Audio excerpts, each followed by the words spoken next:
araw! Welcome to podcast serye, Culture, Communication, and Context, your go-to podcast where we explore Filipino culture and communication. I am Leslie. And syempre ako naman si Jen, your kakultok for this And episode. welcome to The Best Fest! Discover the ultimate celebration of Filipino traditions. Ayan, so today, Leslie, we will be diving on to the world of festivals dito sa Pilipinas. And gusto ko lang itanong ha, nakapunta ka na ba sa mga festivals? Actually, Jen, yes, nakapunta na ako sa mga festival niya. Dahil sa province namin before, nagsa-celebrate talaga kami ng festival. And actually, super colorful, sobrang saya kapag nandun ka. Sayang wala ka dun. Oh, ba't mo kasi ako sinama? Yan Sorry. ang problem. Pero ayan, tama ka Jen, di ba? Ngayon, nandito tayo para pag-usapan ang isa sa pinakamalagang culture ng Pilipinas. Yes, ang festivals. Festivals. So, ano nga bang meron sa festivals, Jen? So, speaking of festivals, Filipino festivals are more than just a celebration. Alam natin yan. Because it's also a bridge for cross-cultural interactions where stories and meaningful connections are shared, whether you're a Filipino, a foreigner, or other generations. Everyone is welcome kapag sinabi natin festival. Yan. So, before starting syempre yung podcast episode namin, nais lang din namin sabihin sa inyo, yung mga listeners natin, yung mga watchers natin, na kami po ay nakipag-ugnayan rin sa isang cultural expert na si Ms. Jem Sukitan, isang researcher, journalist, and cultural worker. And syempre, artist din siya. From Ilocos Norte din, nakita niya. Ilocano. Kung kaya malaki rin yung ambag talaga ni Ma'am Chem sa usapin na to daw. Though wala siya ngayon at hindi niya tayo napaunahan sa ating interview, nagbigay pa rin siya ng kanyang statement to written. And doon nagbigay tayo ng mga questions through our guide questions, ayan, na nasagot din na mamaya naging daan din para mabigay natin yung mga impormasyon na kakailanganin natin para sa ating podcast. And abangan nyo dahil marami rin kami i-highlight na informations sa inyo about festival.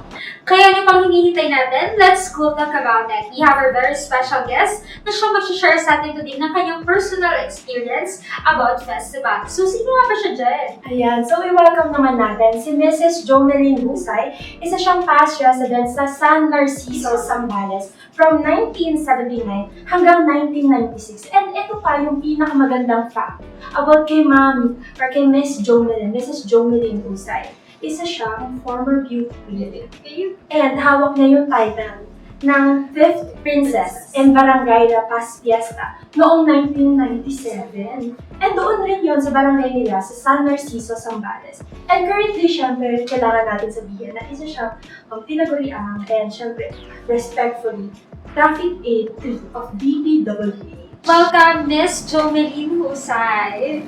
Morning. Good morning po, magandang araw po Ma'am Jomeline and welcome po sa bagong episode ng podcast serye. So magandang araw po Ma'am Jomeline, welcome po sa bagong episode ng ating podcast serye. Kamusta po kayo ngayong araw? Okay naman.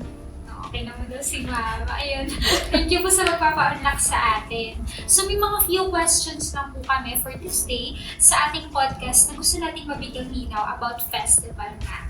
So, ano nga ba yung first question natin dyan? Ayan, so di ba kanina ma'am, nagchikahan tayo about sa festival niyo and sa Zambales. So, gusto talaga namin matanong ngayon is ano nga ba yung Panagkalap Festival and tuwing kailan at bakit ba ito pinagdiriwang dito sa Zambales or yun dun sa baryo niyo ma'am? Panagkalap is galing siya sa word na fishing. Yung baryo, more on fishing yung pinagkakabuhayan. Panagkalap means yung fishing nilalatag din, pinupul papunta sa kampan. Ganun siya.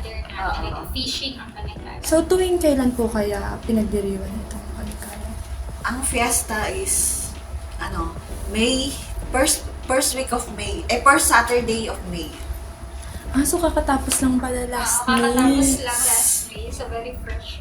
Tapos narinig ko tita, sabi niyo kanina, tungkol sa parang kinukuha nila yung net doon sa sea. Ano yung tita? Sino-sino yung mga gumagawa doon kapag Around tao sa baryo. So nagtutulungan po gustong, sila. Gustong magkaroon ng pang-ulam or pang-benta, gano'n. So parang lahat po talaga is open to participate sa ganitong activity. Daily po ba to, tita? Or Daily. daily siya. So, part na siya ng buhay nila everyday na may ganong panagkalap nga na sinasabi natin. At saan po ba galing yung term na panagkalap? Ilocano words. Ano kind words? For fishing, tita. Second question namin, tita, paano niyo po ba pinagdiriwang to dun sa Zambales? Like, ano ba yung mga prosesong ginagawa niyo or activities na commonly tuwing panagkalap lang talagang ginagawa? I think from January pa lang, pinaghahandaan na ng mga organizer. Mula kapitan, kagawad, gano'n. Tapos, pinaplano na nila hanggang sa purok leader downwards sa mga bahay-bahay ng mga mag-participate. Kasi may mga sila may mga premyo, may mga bawat purok kailangan may participation. So, kumbaga, parang everyone is involved po talaga sa ganitong klaseng festival. Kumbaga, hindi lang pala isang tao yung nag-organize. Parang lahat is may participation. At saka yung piyesta nila, parang parangal sa puon doon sa kay Senyora Yastra del La Paz. As biyahe. So, tita, since nasabi niyo yung about sa parang nagsasama-sama nga, and since naging past resident kayo doon sa lugar na yon, paano po ba kayo nakikibahagi dun sa pagdiriwang na yon? Parang ano yung mga napaghahandaan niyo or ginawa niyo nung doon pa kayo nakatira? Like me, sumali ako sa sa kandidata para sa fiesta. Money making yon. So, sa purok namin, magsosolicit kami ng pera, tapos pag nalikom lahat ng organizer sa fiesta yon, gagawa kami ng project, which is yung parang grotto nga dun sa pinaka-park ng sa dagat mismo, nakaharap siya sa mismong dagat. Kumbaga, every celebration niyo po, may activity talaga kayo and may plano yung bawat tao sa inyo. Pero pagdating naman po sa inyo, mga kababaihan, ano po yung commonly ginagawa ninyo dun sa festival? Like, ano po yung participation nyo as a woman dun sa community? Hindi lang sila sa pagluluto, nakatutok.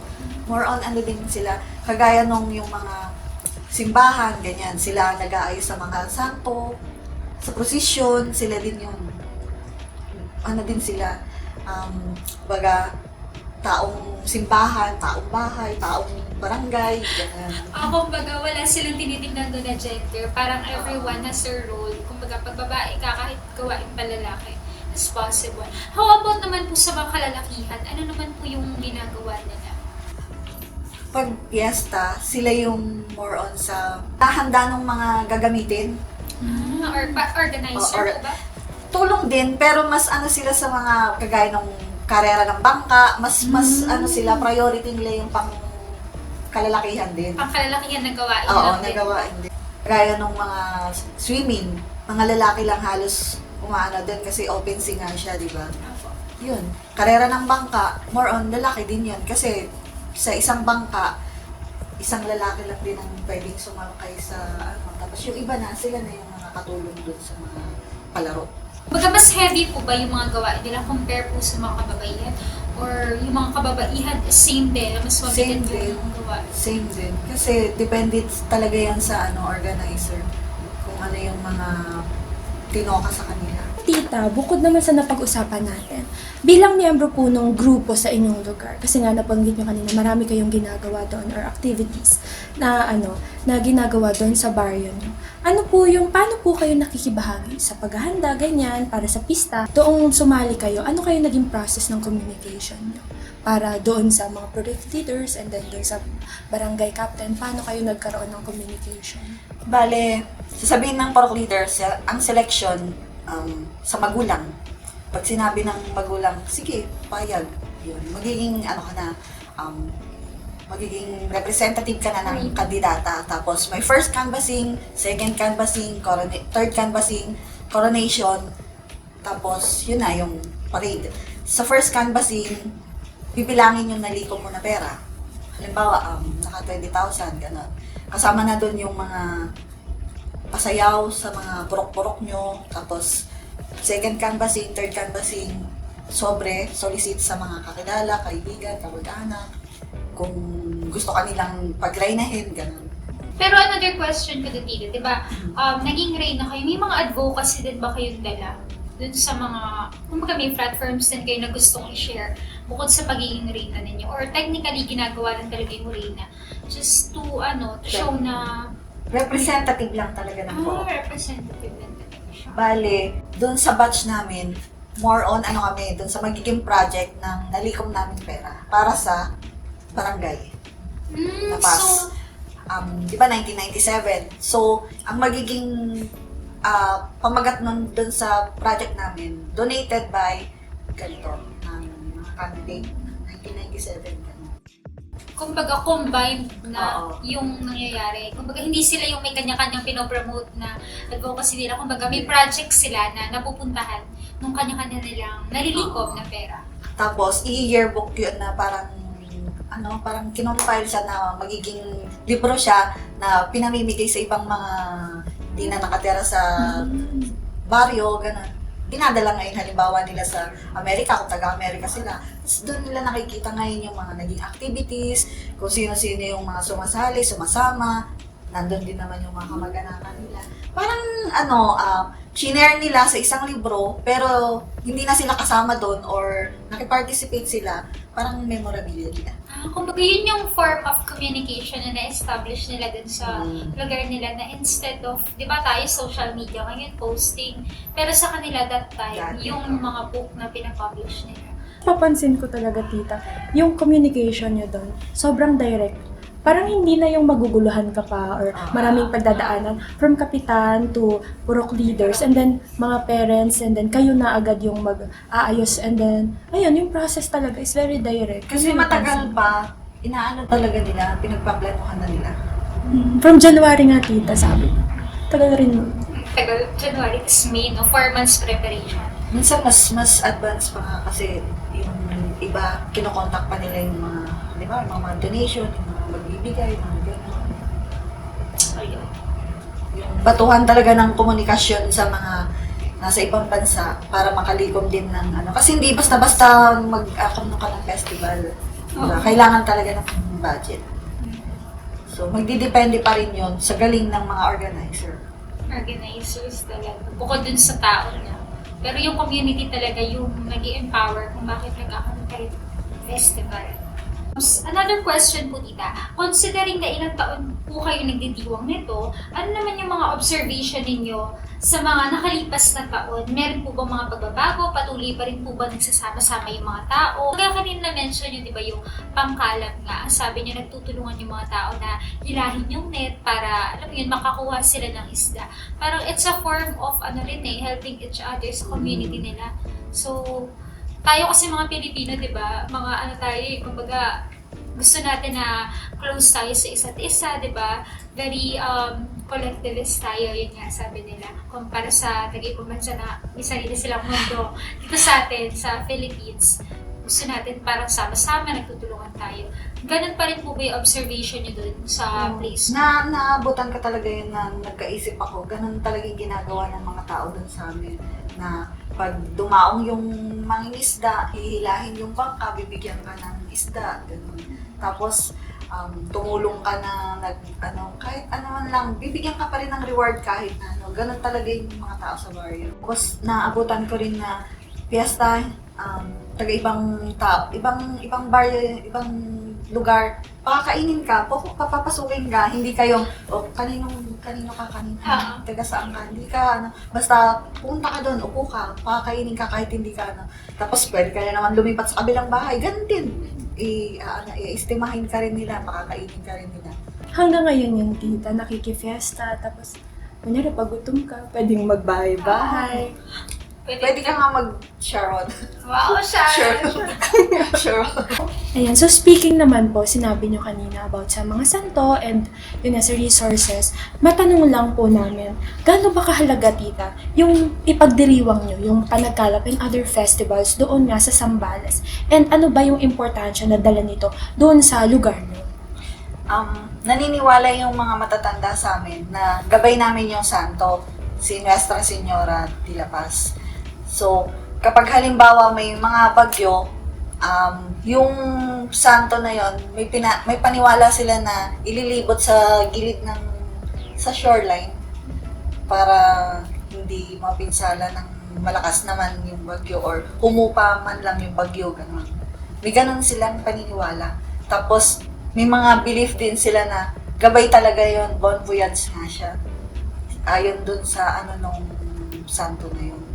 Tapos, mas yung pananampalataya nila na pag humiling sila dun sa santo, guide talaga nila. Ganun siya.